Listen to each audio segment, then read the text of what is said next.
The Singing Man by Josephine Preston Peabody. read4librivox.org by Peter Yearsley. The Singing Man. Part 1.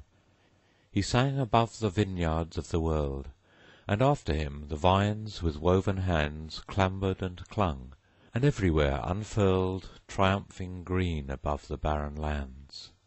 Till high as gardens grow, he climbed, he stood, sun-crowned with life and strength and singing toil, and looked upon his work, and it was good, the corn, the wine, the oil. He sang above the noon, the topmost cleft that grudged him footing on the mountain scars, he planted and despaired not, till he left his vines soft breathing to the host of stars. He wrought, he tilled, and even as he sang, the creatures of his planting laughed to scorn the ancient threat of deserts where there sprang the wine, the oil, the corn. He sang not for abundance. Overlords took of his tilth, yet was there still to reap the portion of his labour, dear rewards of sunlit day, and bread and human sleep. He sang for strength, for glory of the light. He dreamed above the furrows, they are mine, when all he wrought stood fair before his sight, with corn and oil and wine. Truly the light is sweet, yea, and a pleasant thing it is to see the sun, and that a man should eat his bread that he hath won. So it is sung and said, that he should take and keep after his labouring the portion of his labour in his bread that he hath won, yea, and in quiet sleep when all is done. He sang above the burden and the heat, above all seasons with their fitful grace, above the chance and change that led his feet to this last ambush of the market-place. Enough for him, they said, and still they say, a crust with air to breathe and sun to shine, he asks no more, before they took away the corn, the oil, the wine. He sang. No more he sings now anywhere. Light was enough before he was undone.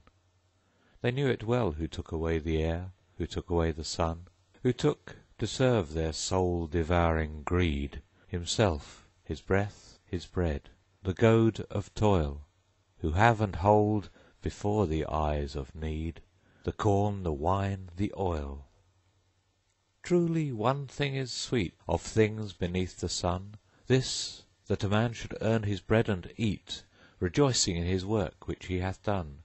What shall be sung or said of desolate deceit, when others take his bread, his and his children's bread, and the labourer hath none? This, for his portion now, of all that he hath done, he earns, and others eat. He starves, they sit at meat, who have taken away the sun. Part 2. Seek for him now, that singing man. Look for him in the mills, in the mines, where the very daylight pines. He who once did walk the hills. You shall find him if you scan shapes all unbefitting man, bodies warped and faces dim, in the mines, in the mills, where the ceaseless thunder fills spaces of the human brain, till all thought is turned to pain, where the skirl of wheel on wheel, grinding him who is their tool, makes the shattered senses reel to the numbness of the fool. Perished thought and halting tongue, once it spoke, once it sung, lived to hunger, dead to song. Only heartbeats, loud with wrong, hammer on. How long? How long? How long? Search for him, where the crazy atoms swim up the fiery furnace blast. You shall find him at the last, he whose forehead braved the sun, wrecked and tortured and undone, where no breath across the heat whispers him that life was sweet, but the sparkles mock and flare, scattering up the crooked air, blackened with that bitter murk. Would God know his handiwork? Thought is not for such as he naught but strength and misery, since for just the bite and sup life must needs be swallowed up. Only reeling up the sky, hurtling flames that hurry by, gasp and flare with why? Why the human mind of him shrinks and falters and is dim, when he tries to make it out what the torture is about. Why he breathes, a fugitive whom the world forbids to live. Why he earned for his abode habitation of the toad. Why his fevered day by day will not serve to drive away horror that must always haunt. Want. Nightmare shot with waking pangs, tightening coil and certain fangs, close and closer, always nigh. Why he labours under ban that denies him for a man. Why his utmost drop of blood buys for him no human good. Why his utmost urge of strength only lets them starve at length. Will not let him starve alone, he must watch and see his own fade and fail, and starve and die. Why? Heart beats in a hammering song, heavy as an ox may plod, goaded, faint with wrong, cry unto some ghost of God, how long? Part 3. Seek him yet, search for him. You shall find him spent and grim in the prisons where we pen these unsightly shards of men, sheltered fast, housed at length, clothed and fed, no matter how, where the householders aghast measure in his broken strength naught but power for evil now. Beast of burden drudgeries could not earn him what was his. He who heard the world applaud glories seized by force and fraud, he must break, he must take, both for hate and hunger's sake. He must seize by fraud and force, he must strike without remorse. Seize he might, but never keep. Strike his once, behold him here. Human life we buy so cheap, who should know we held it dear? No denial, no defence from a brain bereft of sense, any more than penitence. But the heart beats now that plod goaded, dumb with wrong, ask not even a ghost of God, how long? When the sea gives up its dead, prison caverns yield instead this rejected and despised, this the soiled and sacrificed, without form or comeliness, shamed for us that did transgress, bruised for our iniquities, with the stripes that are all his. Face that wreckage, you who can, it was once the singing man. Part 4.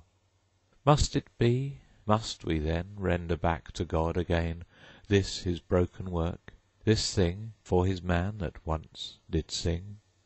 Will not all our wonders do, gifts we stored the ages through, trusting that he had forgot, gifts the Lord required not? Would the all but human serve, monsters made of stone and nerve, towers to threaten and defy curse or blessing of the sky, shafts that blot the stars with smoke, lightnings harnessed under yoke, sea things, air things, wrought with steel that may smite and fly and feel, oceans calling each to each, hostile hearts with kindred speech, every work that Titans can, every marvel, save a man who might rule without a sword. Is a man more precious, Lord? Can it be? Must we then render back to thee again million wasted men, men of flickering human breath, only made for life and death? Ah, but see the sovereign few, highly favoured, that remain, these the glorious residue of the cherished race of Cain, these the magnates of the age, high above the human wage, who have numbered and possessed all the portion of the rest. What are all despairs and shames? What the mean forgotten names of the 1,000 more or less, for one surfeit of success? For those dullest lives we've spent, take these few magnificent. For that host of blotted ones, take these glittering central suns. Few, but how their lustre thrives on the million broken lives, splendid over dark and doubt. for 1,000,000 souls gone out. These, the holders of our hoard, wilt thou not accept them, Lord? Part V. Oh, in the wakening thunders of the heart, the small lost Eden, troubled through the night, sounds there not now, foreboded and apart, some voice and sword of light? Some voice and portent of a dawn to break, searching like God, the ruinous human shard of that lost brother man himself did make, and man himself hath marred? It sounds, and may the anguish of that birth seize on the world, and may all shelters fail, till we behold new heaven and new earth through the rent temple veil. When the high tides that threaten near and far to sweep away our guilt before the sky, flooding the waste of this dishonoured star, cleanse and overwhelm and cry from the deep of world-accusing waves with longing more than all since light began, above the nations, underneath the graves, give back the singing man! End of poem. This recording is in the public domain.